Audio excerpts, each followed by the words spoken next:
Hello, hi everyone. Welcome back to Woo Can Cook. My name is Wesley, and this is a show where we are slowly cooking our way through all of the food from my childhood. Today we're taking a look at a Shanghainese meatball dish that was one of my absolute favorite dishes when I was a kid, which is called a lion's head meatball, or Shizitou. For those not familiar, lion's head meatballs are very large pork meatballs that are braised in a dark braising sauce, usually along with some form of veggie. Today we'll be using baby bok choy for a super tender veggie addition. Now, the version that I'm most familiar with is from a restaurant in the San Francisco Richmond district called Dragon House. If you've been following along, I also did a Westlake soup from their menu a few weeks ago as well. Dragon House no longer exists, sadly, but I do remember that their meatballs were braised in spinach, not bok choy, which I very much disliked when I was a young kid.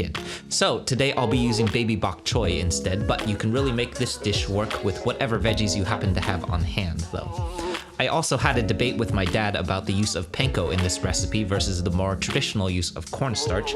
I think personally that the panko gives us a super tender meatball with a really crisp exterior, but if all you have is cornstarch on hand, you can definitely go this route instead too. I know that my dad swears by this cornstarch method. So let's get into it.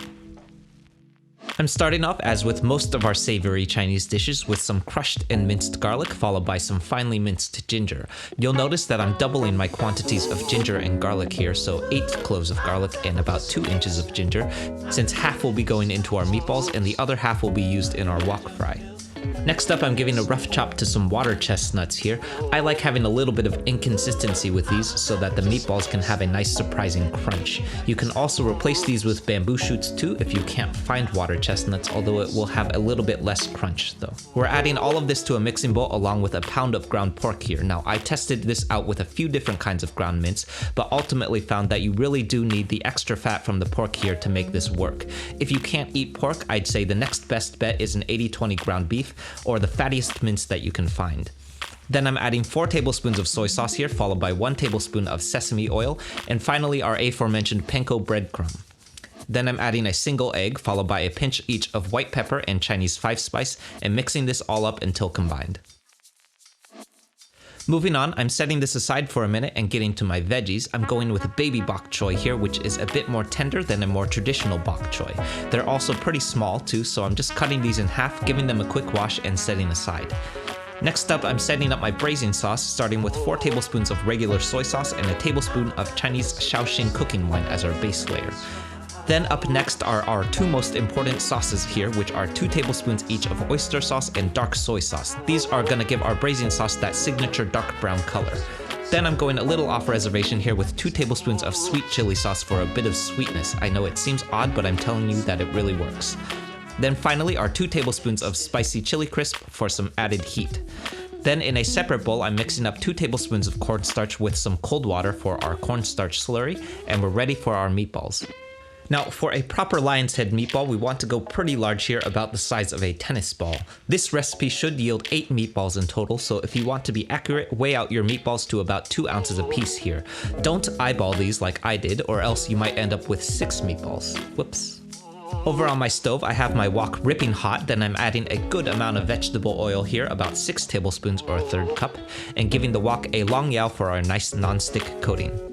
I'm frying these until a crisp exterior forms, in my case about 3 minutes, then rotating until all sides are browned. Now, I eyeball these for doneness because I've made these a few times now, but if you're unsure, we're looking for a 160 Fahrenheit internal temperature to make sure our meatballs are fully cooked.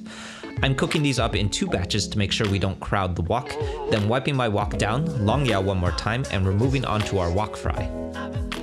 I'm starting with my garlic and ginger aromatics and then blooming these until fragrant for about 15 seconds. Then I'm adding my bok choy to the wok and giving these a flash cook for about 1 to 2 minutes. Remember that your bok choy is also going to do some braising in a minute too, so we really are just looking to cook off some of that rawness from the bok choy at this point. Then I'm adding my meatballs back to the wok, followed by our braising sauce, half a cup of beef stock, and our cornstarch slurry. I'm mixing this all up until combined, letting it braise for 3 to 5 minutes, then seasoning with kosher salt to taste, RIP this broken meatball, and we're ready to eat. These meatballs are one of my favorite Shanghainese dishes of all time, and I very distinctly remember asking my parents to order it pretty much every time we went to Dragon House when I was a kid. They're super tender when you split them open, but also have a nice and crisp exterior too. The braising sauce is also packed with umami and pairs really well with the bok choy over rice. I also remember as a kid fighting over the last meatball, then usually losing it to my older brother and eating just the leftover sauce over rice, which is still super tasty too.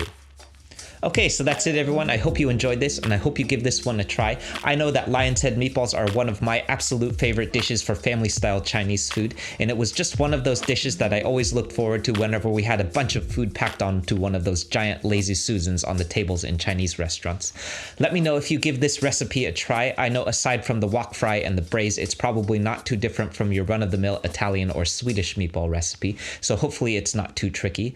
Also, if you have any requests or suggestions, feel free to drop them in the comments and I'll do my best to tackle them next. As always, like, comment, subscribe, and just generally start pushing buttons and stuff. Okay, I'll see you soon.